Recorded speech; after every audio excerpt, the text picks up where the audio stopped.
dari endometrium. Nah, ini adalah klasifikasi lama. Maaf, ini pointernya tidak nyala ya. Ya. Jadi klasifikasi lama ini adalah hiperplasia simpleks, kompleks, simple atipik, dan kompleks atipik. Nah, seperti kita ketahui bahwa yang kompleks atipik, chance-nya, peluangnya menjadi kanker endometrium adalah 29%. Dan ini dengan catatan, perubahan dari hiperplasia endometrium yang atipik menjadi kanker 29% itu within 1 year, dalam jangka 1 tahun. Kadang-kadang itu yang kadang-kadang tidak dilupakan, jadi ada komanya, jadi dalam 1 tahun. Kita lihat bagaimana menegakkan diagnosisnya, maka kita mempunyai beberapa metode untuk mendapatkan jaringan dari endometrium. Dan metode kita mendapatkan apakah biopsi, apakah kuretase, apakah dengan histeroskopi, itu menentukan akurasinya. Ini kita lihat bahwa untuk menegakkan hiperplasia endometrium bisa dengan ultrasonografi, kemudian dengan biopsi, DNC maupun histeroskopi. Satu hal tadi sudah dibicarakan IETA dan MUSA, maka kalau kita mengukur ketebalan endometrium harus dengan transvaginal. Jadi walaupun misalnya dinding abdomen itu tipis, maka kalau menggunakan transabdominal bisa mengurangi akurasi, apalagi misalnya abdomennya tebal atau VU-nya tidak terisi. Jadi kalau kita mencoba untuk meningkatkan akurasi kita, harus menggunakan transvaginal sonografi. Jadi transabdominal dulu, baru pindah ke transvaginal. Ini adalah hasil riset, didapatkan kesimpulan bahwa dilatasi dan kuretase lebih akurat untuk merefleksikan hasil akhir diagnosis dibandingkan dengan aspirasi biopsi. Jadi ternyata yang konvensional lebih sesuai, lebih akurat terkait dengan data setelah dilakukan histerektomi. Jadi mungkin ini satu poin bahwa histerektomi kuretase yang baik, nanti kenapa alasannya akan kita diskusikan setelah ini. Kemudian penelitian lain menyampaikan bahwa kuretase cenderung lebih akurat untuk mendiagnosis simple hiperplasia dibanding dengan yang atipikal. Jadi hati-hati bahwa masing-masing metode pemeriksaan mempunyai sensitivitas maupun spesifitas yang khusus. Nah, ternyata kuret itu yang disertai dengan pemeriksaan histo-PA itu lebih akurat mendiagnosa hiperplasia endometrium, tapi lebih sering miss ketika menegakkan diagnosis yang atipikal. Padahal yang kita cari kadang-kadang yang atipikal ini, misalnya ada postmenopausal bleeding dan sebagainya. Apalagi kalau dengan PIPEL. Saya sendiri terus terang tidak pernah menggunakan PIPEL. Ini alasannya ternyata ketika kita menggunakan PIPEL, maka area yang tersampling itu tidak sampai 5%. Sedangkan kalau menggunakan aspirasi kuretase 41%. Kalau kita melakukan dengan kuretase yang manual, misalnya kita melakukan kuret jam 12, jam 1, jam 3 urut, maka coverage dari areanya tentunya lebih baik.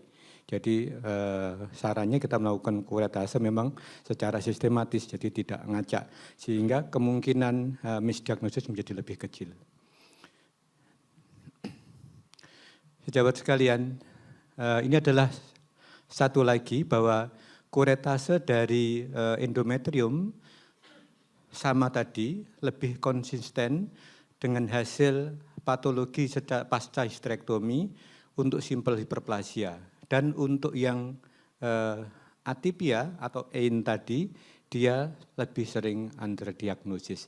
Jadi nanti tentunya kuretase itu kan untuk meletakkan diagnosis, tentunya ada manajemen dan follow up-nya. Jadi dari hasil penelitian ini message-nya adalah demikian. Jadi mungkin underdiagnosis ketika untuk menegakkan yang hiperplasia with atypia. Sahabat sekalian, ini adalah tadi yang saya sampaikan bahwa peningkatkan risiko kanker endometrium adalah 39% dengan hasil kuretase yang ada atypia within 1 year, jadi dalam 1 tahun. Dan risiko kanker endometrium ini 45 kali lebih tinggi dari wanita yang hanya hiperplasi yang simpel dibanding dengan yang ada atypianya.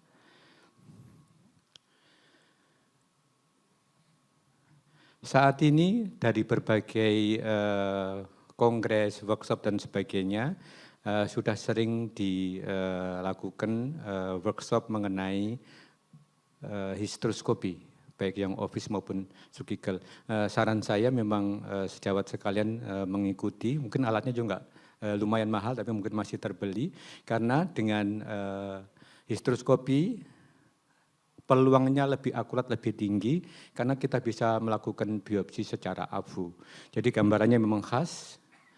Kita lihat kalau ini adalah yang simple hiperplasi, sedangkan di sini adalah yang atypical hiperplasi. Jadi memang berbeda, sehingga kita tidak blind untuk melakukan kuretase, pokoknya dikuret aja. Nah seperti ini kita langsung bisa memilih mana yang kemungkinan sudah ada atipiknya, atau mungkin sudah ada awal dari endometrial cancer yang early stage. Maaf. Tadi sudah disampaikan Dr. ADP, Dr. Andi, terkait dengan IETA dan MUSA. Jadi ketika kami di bagian melakukan pendidikan ke adik-adik residen, juga IETA sama MUSA ini sudah menjadi bahan dasar. Jadi sudah pada tempatnya sahabat sekalian untuk menguasai ini, karena tidak sulit ya. Jadi saya tidak mengulangi, tapi ini juga bisa membantu untuk menegakkan diagnosis hiperplasia, mendidik kemungkinan suatu endometrial cancer. Ini adalah gambaran dari kurang 2 menit, Dr. Heru. Ya siap. Ini adalah color score 1 dan yang sana adalah color score 4. Jadi ada neovaskularisasi dan hipervaskularisasi. Ini adalah vaginal ultrasound yang saya sebutkan tadi. Jadi yang dicari adalah lesi hiperechoik, berapa ketebalan endometriumnya.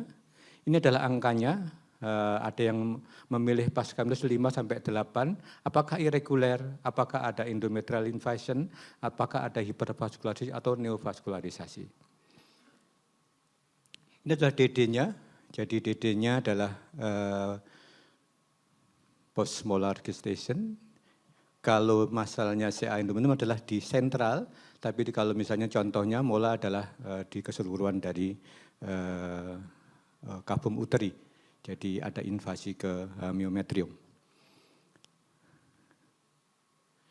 Jadi dengan perkembangan penggunaan imaging, khususnya ultrasonografi dan color Doppler, bisa digunakan untuk mendiagnosis hiperplasia.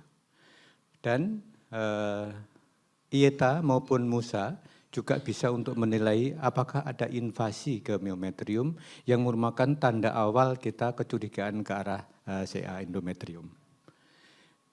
Ini adalah slide terakhir kami, bahwa histo-PA tetap merupakan gold standard untuk endometrial hiperplasia, dan histopatologi, pemeriksaan histopatologi berfungsi untuk klasifikasi dan juga menilai risiko untuk peluang terjadinya kanker endometrium. Namun dengan penggunaan ultrasonografi yang baik bisa digunakan untuk aplikasi klinis. Misalnya diperiksa pasien dengan AUB postmenopause, pasiennya nggak siap untuk dikuretase, ya kita tegakkan diagnosis dari sonografi. Jadi demikian, terima kasih dari moderator, terima kasih sejawat sekalian, semoga bermanfaat. Assalamualaikum warahmatullahi wabarakatuh. Sebentar, Dr. Heru. Saya kasih kesempatan satu pertanyaan saja, karena waktunya mepet, supaya nanti tidak turun naik Dr. Herunya, silakan. Silakan. Kalau enggak ada, dari saya aja Dr. Heru. Ya. Jadi kalau teman-teman mau milih ini, mana yang dikonservatif untuk yang AIN? Itu alasannya apa? Kira-kira yang bisa dikonservatif, terapi hormonal kayak atau pakai apa? Apa? Ya, coba satu pertanyaan ini saja ya, enggak ada pertanyaan lagi. Ya, makasih. Jadi endometrial intraepithelial neoplasia adalah hiperplasia with atypia cell, atipik.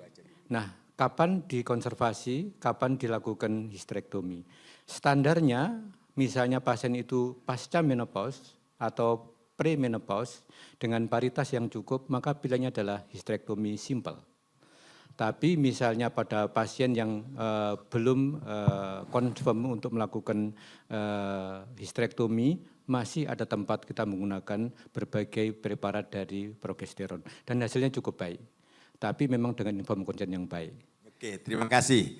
Jawaban Dr. Heru akan menyambung dengan presentan berikutnya. Kami persilakan Dr. Hari ya, Hari Nugroho ya, untuk tampil. Terima kasih Dr. Heru, tepuk tangan untuk Heru. Ya, silakan dilanjutkan presentasi yang berikut tentang endometrial hiperplasia juga sebagai lanjutan dari presentasi Dr. Heru. Terima kasih, silakan. Baik, terima kasih. Assalamualaikum warahmatullahi wabarakatuh. Ya, slide-nya bisa ditampilkan.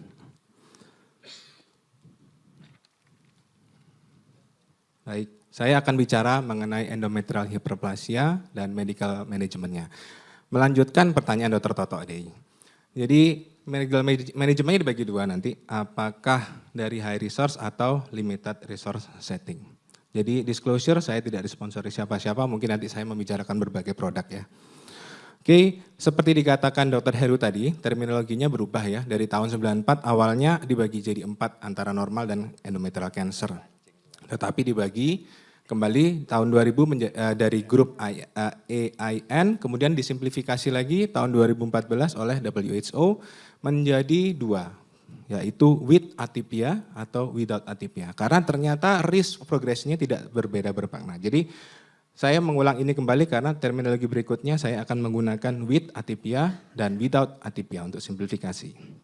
Baik, goal manajemen dari hyperplasia itu sebetulnya untuk mengidentify coexisting endometrial cancer.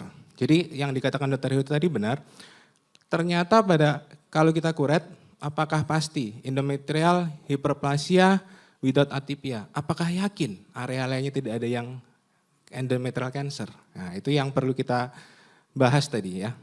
Kemudian yang kedua adalah memprevent progression menjadi endometrial cancer, 2 hal tadi. Dan manajemennya ini tadi juga sudah sedikit dibahas, dilihat dari tipenya, with atau without, kemudian menopausal status, keinginan fertilitasnya, kemudian keinginan dari kontrasepsinya. Risk faktor yang perlu kita pertimbangkan untuk memberikan terapi medikal adalah usia ya. Kalau makin tinggi usianya maka makin bahaya, risk of progressionnya makin tinggi. Kemudian BMI yang tinggi, nuliparitas, kemudian diabetes mellitus, kemudian pada kasus with atypia, uterus yang ukuran lebih dari 9 cm, kemudian lesi endometrium yang lebih dari 2 cm, yang uterusnya tadi lebih dari 9 cm, kemudian pasiennya ini compliance-nya jelek kalau dikasih progestin terapi. Kemudian kalau kita lihat, kalau kita nggak kasih terapi, pasiennya tanya, dok saya malas nih kasih terapi. Kalau saya nggak mau terapi, bisa nggak sih jadi kanker? Bisa banget. Kalau yang without atypia, ternyata 10% dalam 20 tahun itu akan menjadi kanker. Dan pada 6 bulan kalau dilihat, 3/4 ternyata regres menjadi normal. Hanya 17% persisten, 9% naik menjadi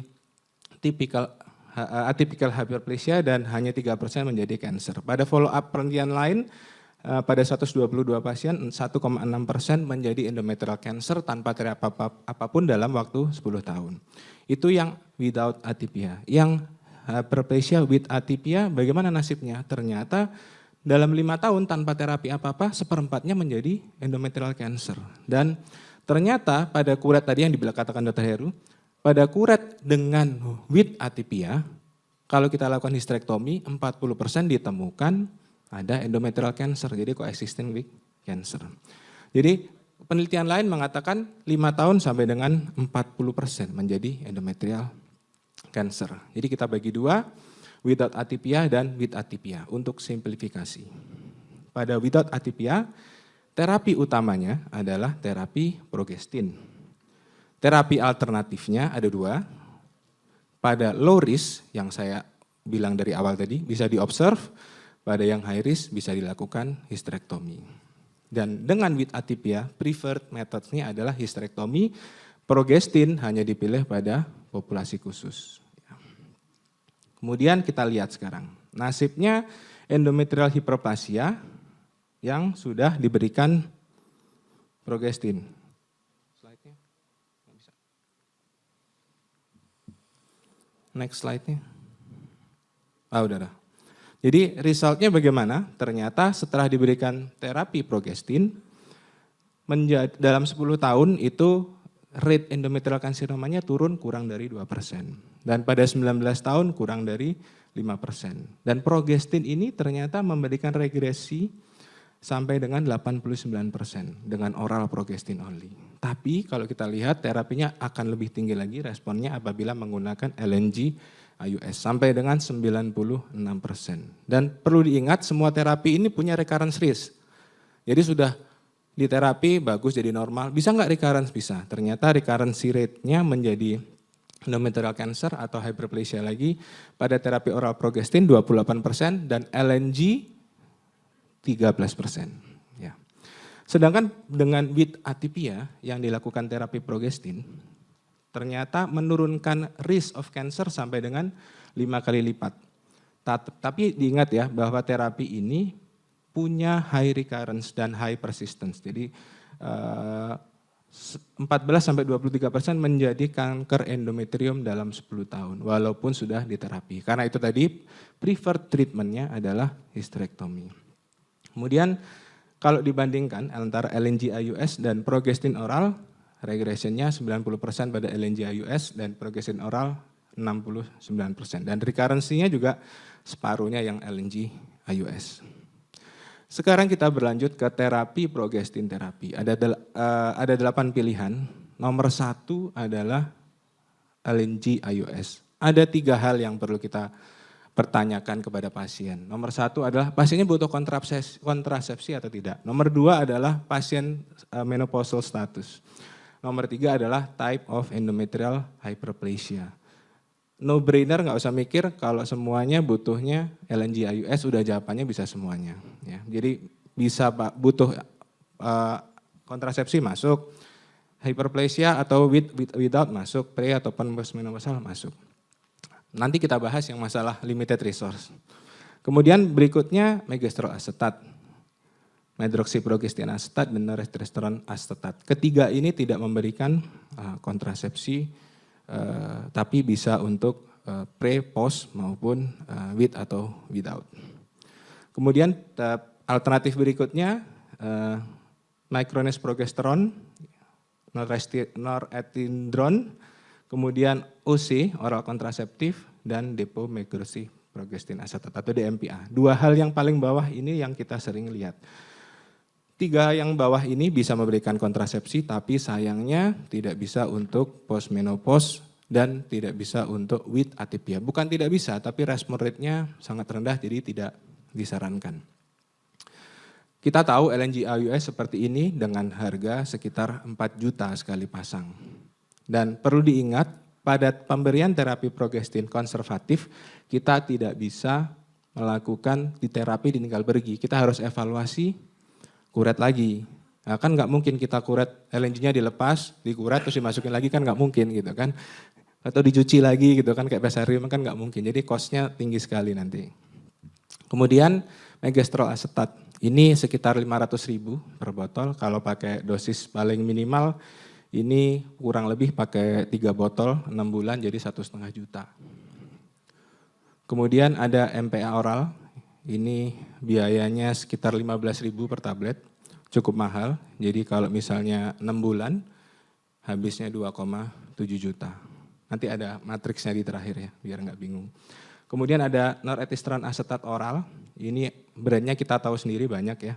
Ini biayanya yang paling murah, kalau dilihat sekitar 200 sampai 300.000 per bulan, jadi kalau 6 bulan mungkin 1,2 sampai 1,5 juta. Dengan dosis minimal ya, 5 mg per hari. Kemudian micronized progesteron yang oral, dosisnya 200 sampai 300 mg, ini biayanya cukup mahal ya. Jadi kalau kita lihat per bulan sampai dengan 800.000 dengan dosis 200 mg. Jadi kalau 6 bulan bisa 5 juta, malah lebih mahal dari LNGIUS. Ya. Kemudian ada norethindrone. Nah, ini belum masuk di Indonesia. Kayaknya masuk pun susah jualnya gitu ya karena harganya tinggi sekali. Ini 6 bulan bisa habisnya sampai 600 US dollar. Ya.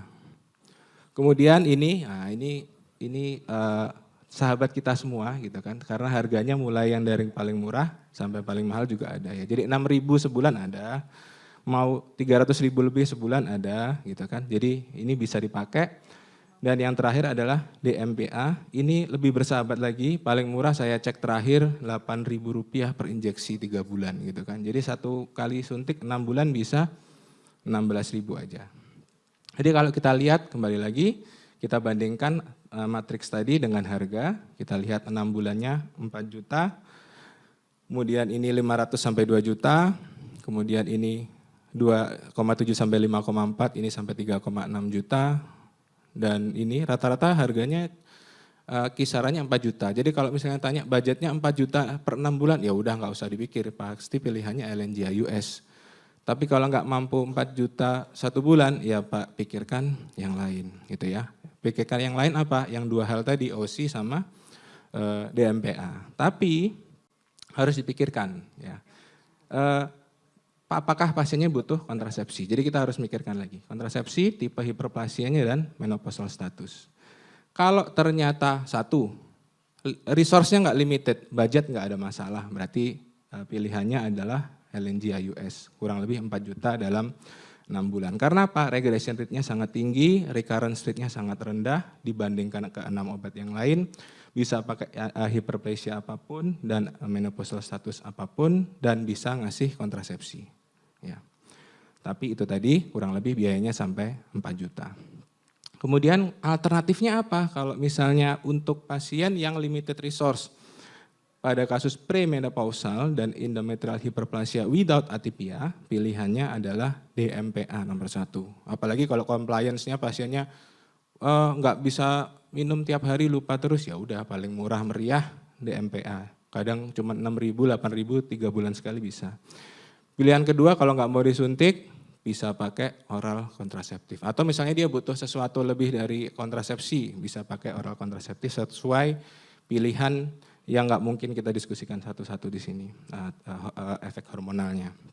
Jadi untuk terapi yang lain, untuk postmenopausal dan endometrial hyperplasia with atypia, jadi yang bisa dipakai apa? Bisa dipakai norethindrone acetate, jadi cuman mungkin 200.000 sebulan. Ya, jadi kalau pilihan satu, take home message-nya gampangnya pilihan satu, kalau cost nggak masalah, LNGIUS kalau mau konservatif, kalau yang without atypia dan premenopausal, OC atau DMPA yang paling murah, kalau yang postmenopausal atau with atypia adalah norethindrone. Dan jangan lupa endometrial ini harus dievaluasi, nggak bisa dikasih obat terus ditinggal pergi karena mungkin ada perubahan, dan kalau perubahan kita deteksi lebih awal dan kita bisa terapi switch dari medical ke surgical treatment. Jadi kalau misalnya yang without atypia kita evaluasi 3-6 bulan sekali selama 1 tahun. Sedangkan yang with atypia kita evaluasi 3-6 bulan sekali selama 2 tahun karena risk of progression-nya lebih lama. Baik, terima kasih. Wassalamualaikum warahmatullahi wabarakatuh. Waalaikumsalam. Sebentar Dokter Hari. Jadi seperti tadi Dokter Heru, kasih kesempatan 1 pertanyaan saja. Silakan. Siap Dok.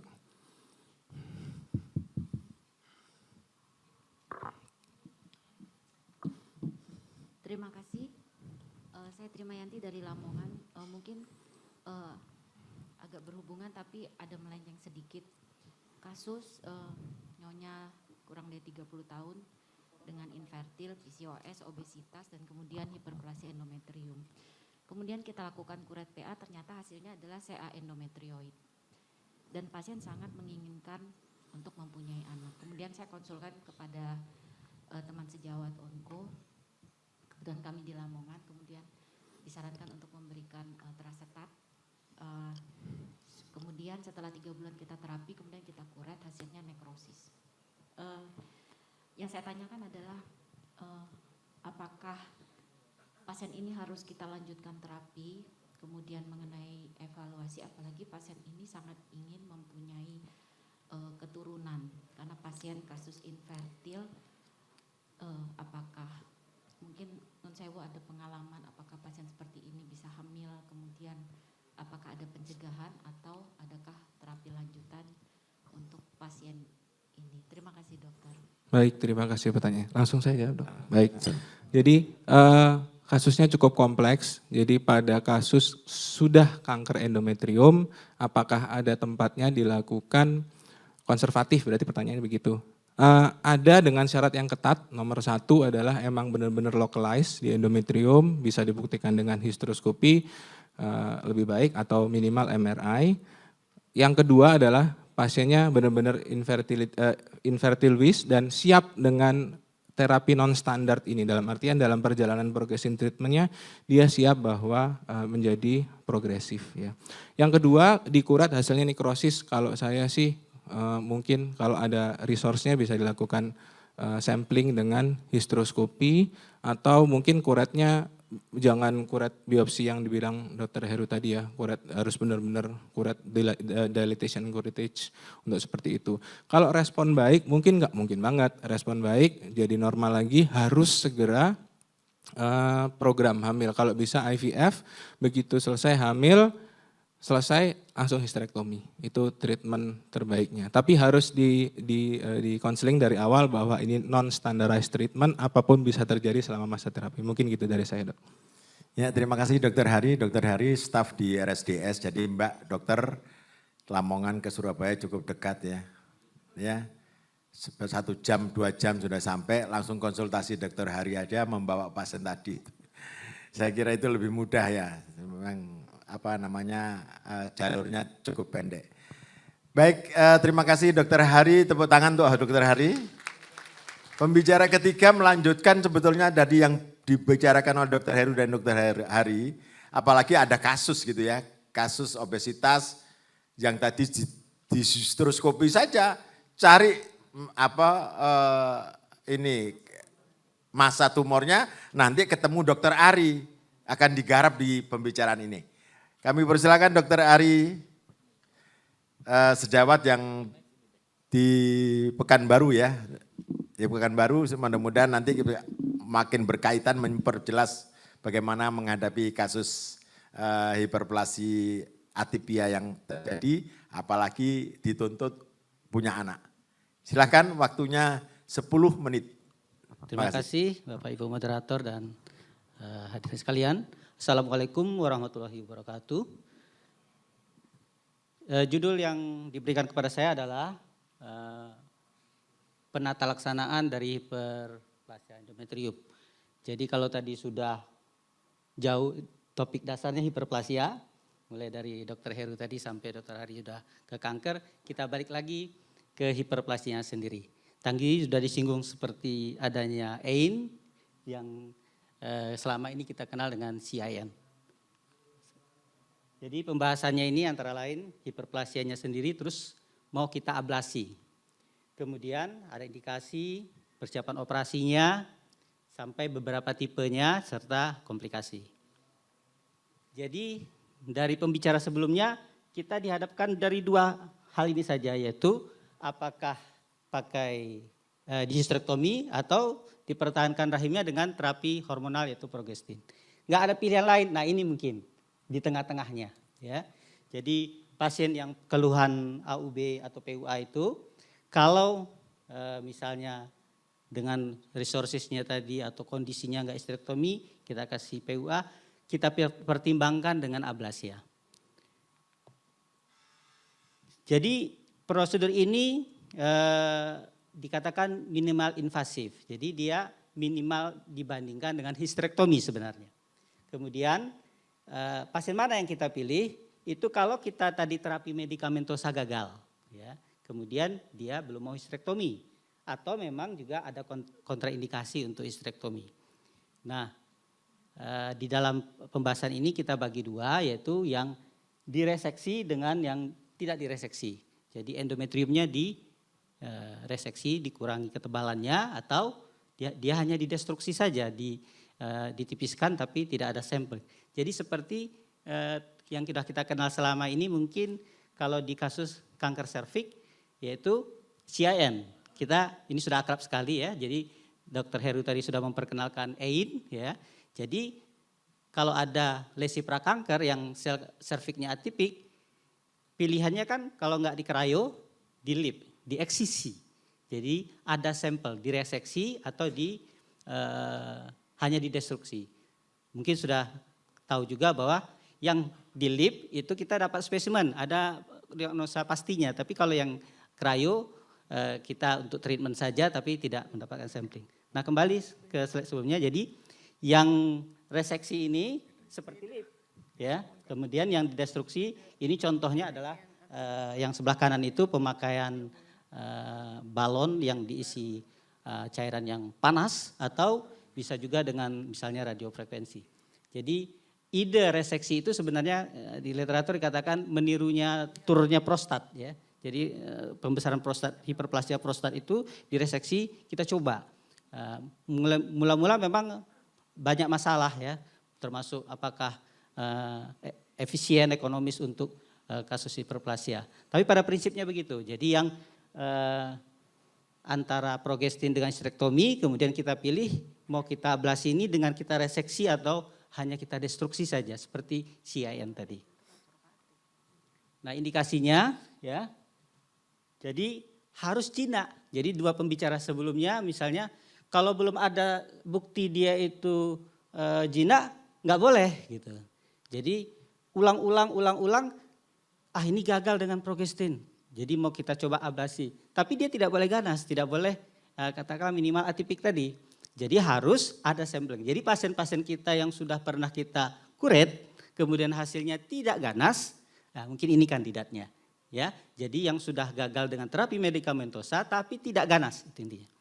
Kemudian tadi kalau mau dilakukan medikamentosa gagal tapi dia menolak histerektomi dengan alasan apapun. Nah, kontraindikasinya hamil, ya, jadi dia tidak boleh hamil.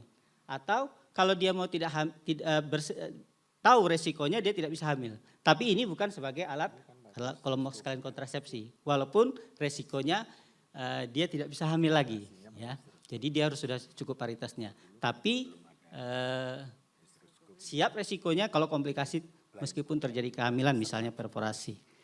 Kemudian sudah kita buktikan nih nggak ada kanker baik di serviknya ya minimal pap smearnya setahun gitu.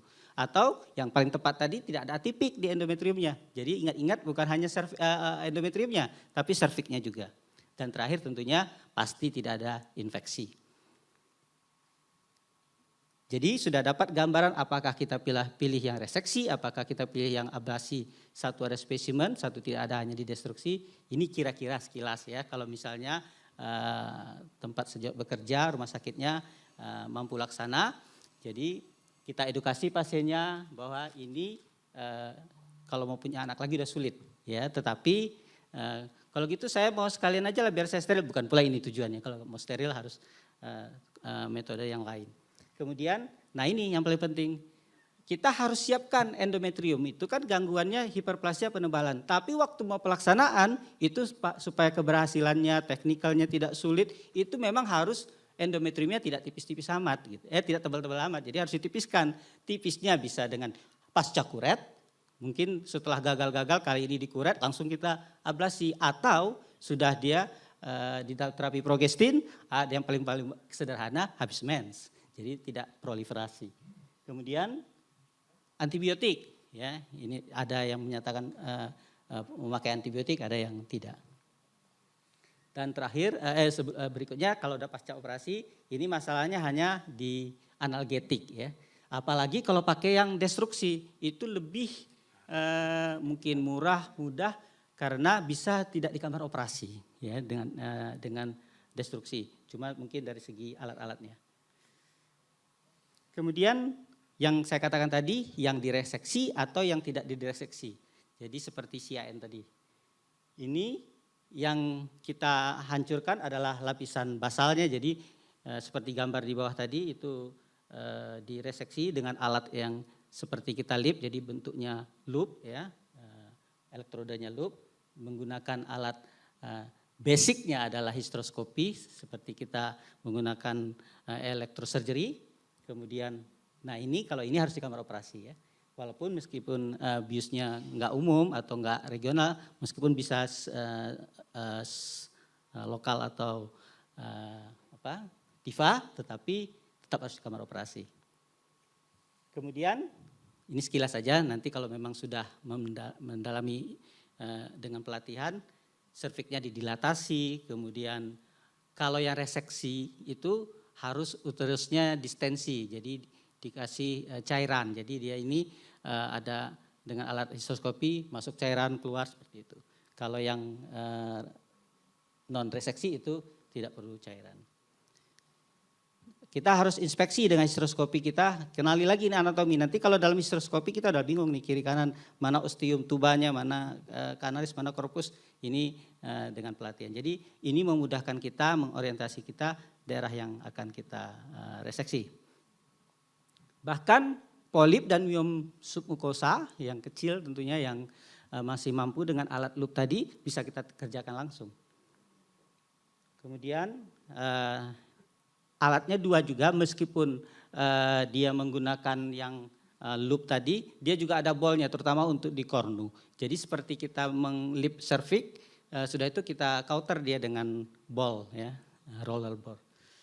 Kemudian hati-hati katanya di daerah junction supaya nggak stenosis. Tapi sebenarnya di daerah lain pun juga hati-hati, bisa juga nanti dia sinekia. Tujuannya kita ini kan membuat pasien tidak banyak pendarahan bahkan sampai amenore. Tapi hati-hati seperti pembicara sebelumnya, kalau terjadi amenore itu jangan-jangan dia stenosis. Nanti kalau ada jadi kanker kita bisa miss, itu harus follow up. Kemudian ini mengenai cara electrosurgery, kita hati-hati orientasi jangan kontak jaring lain, ada efek daripada electrosurgery itu namanya capacity coupling ya, jaringan yang tidak kita hindaki juga terkena. Dan untuk yang reseksi itu, ini ada videonya nih ya, untuk reseksi itu kira-kira itu ketebalan itu kita dapat sampai 4 mm itu berhasil tujuan kita untuk menipiskan endometrium. Caranya identifikasinya itu ketebalan endometrium itu nanti dia sudah sampai ke dekat basal itu warnanya yellow brown, kekuningan, kecoklatan, dan udah nampak kita vakuol atau lapisan basal itu yang seperti honeycomb. Selanjutnya ada videonya itu Mas. Nah untuk reseksi tadi kita perlu distensi kavoputeri. Distensi itu dulu gas, sekarang kita familiar dengan normal salin saja. Jadi ada aliran masuk, ada aliran keluar. Lanjut saja. Next. Yes. Ya. Oh, ada video itu Mas.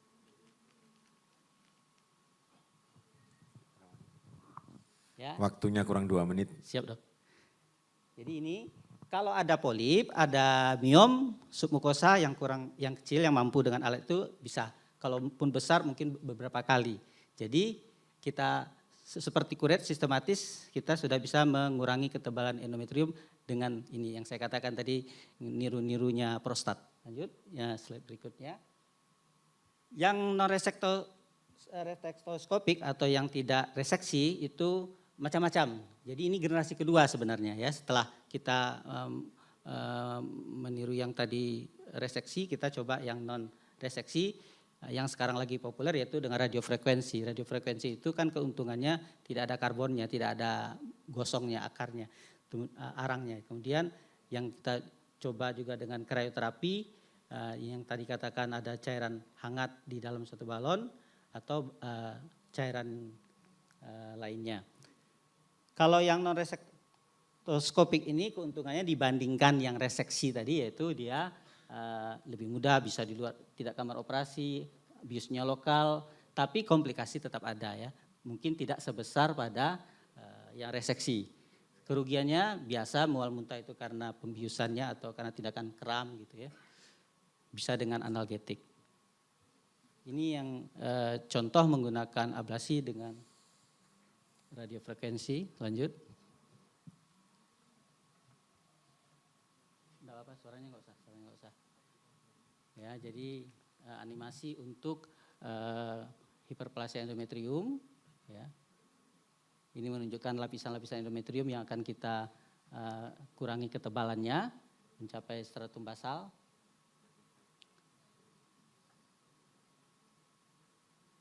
Ya. Sehingga kalau sudah direseksi diharapkan keluhan PUA atau AUB-nya akan berkurang, bahkan sampai bisa terjadi amenore. Prosesnya lebih cepat daripada histerektomi tentunya. Ini alat radiofrekuensi, kemudian disambungkan ke ESU, electrocircular unit. Jadi perlu dilatasi serviks, ya, dilatasi serviks seperti biasa untuk memasukkan alat basicnya adalah laparoskopi, histeroskopi, kemudian baru kita masukkan alat radiofrekuensinya. Jadi yang ini yang non reseksi tapi dia menggunakan radiofrekuensi bukan yang cairan. Jadi di sini dibantunya dengan USG guiding, daerah lateral, kanan, kiri, anterior, posterior. Dengan sebelumnya telah dilakukan preparasi endometrium. Ya, berikutnya yang ini contoh next videonya yang tidak menggunakan radiofrekuensi. Jadi ini ada balon yang dari silikon yang diisi dengan cairan berbasis gliserin, itu bisa sampai 173 derajat. Bertahap seperti kita cryo, freeze, defrost, freeze gitu ya. Jadi 30 detik dikembangkan, kosongkan, dikembangkan lagi, baru yang satunya 1 menit. Jadi pekerjaan cuma 2 menit. Ya. Jadi ini mengurangi kejadian histerektomi di luar negeri. Ya.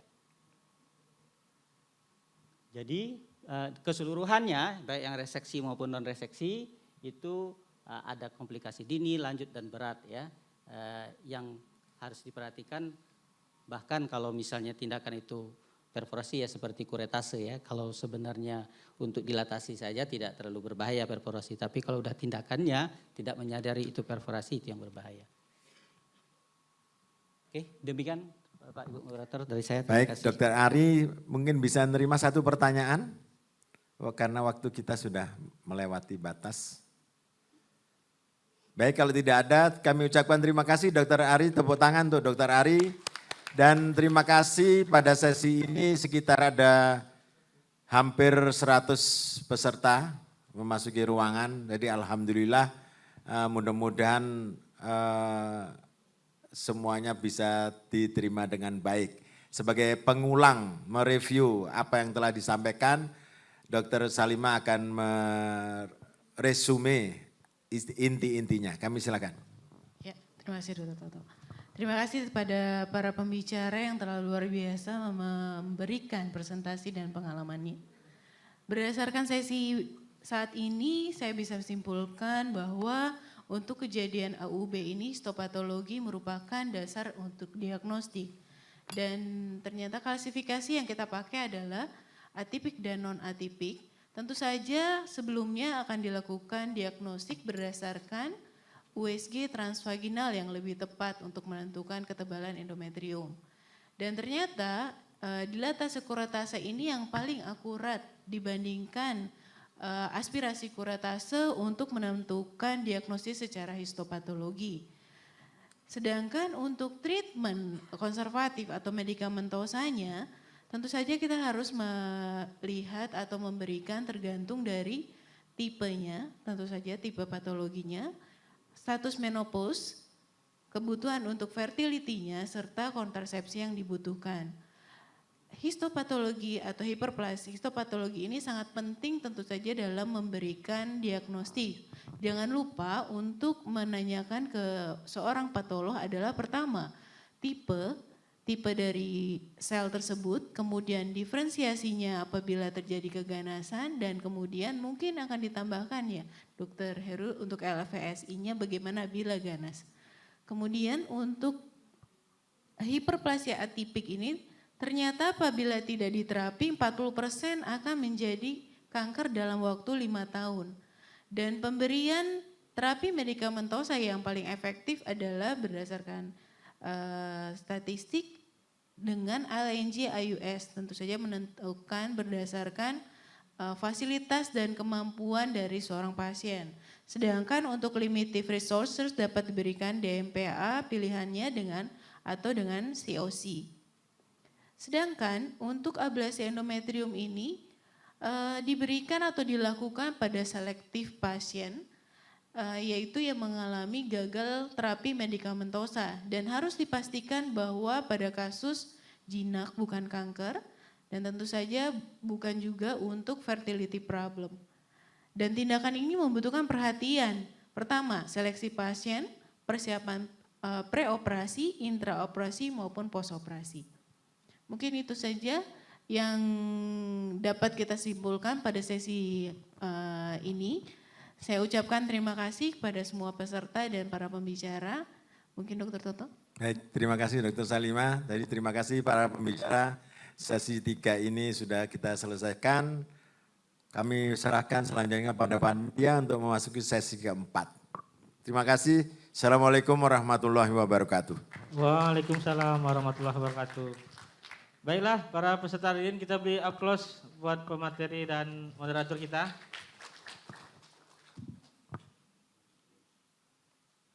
Selanjutnya, sesi keempat, update in gynecologic preoperative and surgery. Pada sesi ini akan dimoderasi oleh Dr. Mirza Iskandar, spesialis obstetrik gynekologi konsultan, spesialis konsultan onkologi. Kepada dokter kami persilahkan dengan segala hormat. Kemudian dikomoderatori oleh Dr. Afi Angelia Ratnasari, SPOG konsultan onkologi. Pada waktu yang tepat kami persilahkan dengan segala hormat.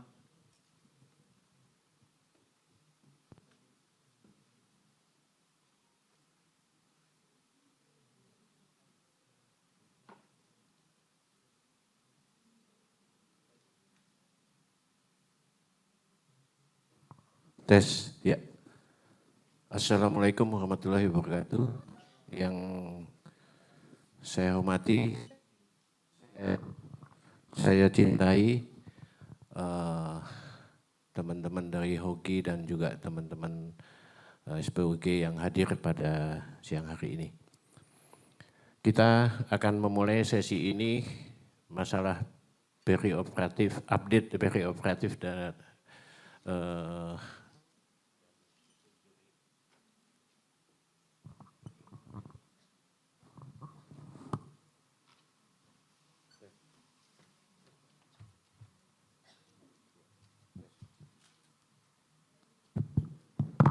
tes ya.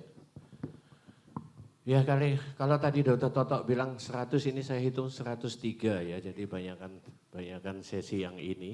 Alhamdulillah saya masih lebih banyak daripada peminatnya Dr. Toto. Saya ditemenin oleh sejawat saya Dr. Afi Angelia. Ya, beliau dari onkologi Solo ya. Di sesi ini kita ada dua pembicara, yaitu tokoh-tokoh dari HOGI, tokoh-tokoh muda ya, yaitu Dr. Syamel dan Dr. Bisma, ya, Dr. Syamel dan Bisma. Dr. Bisma dari Manado, Dr. Syamel dari Padang, ya. Jadi saya cuma mengulas sedikit bahwa seorang SPOG itu jangan menjadi sebagai tukang operasi. Ini yang kita selalu hindari. Ya, kita suatu tenaga profesional, jadi kita tidak menjadi tukang operasi.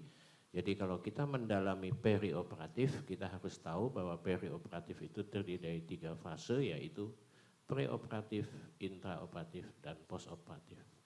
Jadi kita harus tahu penyakit-penyakit penyerta yang ada pada pasien yang akan kita operasi, dan kita bisa memprediksi sewaktu kita operasi dan bagaimana kita melakukan perawatan pasca operasi. Itu baru kita menjadi seorang SPOG. Ya. Nah, untuk mempersingkat waktu, saya persilahkan pembicara pertama Dr. Syamel. Saya mohon Dr. Afi membacakan sedikit CV beliau. Silakan Dr. Afi. Baik, terima kasih. Dr. Samuel Muhammad dari FK Unpad. Dari FK Unpad, dari Divisi Ginekologi Onkologi FK Unpad. Pada kesempatan kali ini akan membawakan materi mengenai ERAS in Gynecologic Surgery versus C-section Protocol Guidelines. Untuk riwayat penelitian sudah banyak yang yang beliau lakukan, sudah dapat ditangkap di layar. Mungkin untuk mempersingkat waktu, kami persilahkan kepada Dr. Syamel untuk memulai presentasi. Baik, terima kasih. Assalamualaikum warahmatullahi wabarakatuh. Pada sesi ini terima kasih kepada Dr. Mirza, Dr. Afi. Saya mendapat tugas tentang, ini mungkin yang banyak lagi dibicarakan sekarang ya, ERAS, ERAX. Jadi apa sih itu sebenarnya, apa perbedaannya, dan bagaimana implementasinya ya. Oke, jadi memang kalau untuk ginekologi sendiri, itu memang banyak kelainan ginekologi yang manajemennya itu adalah pembedahan.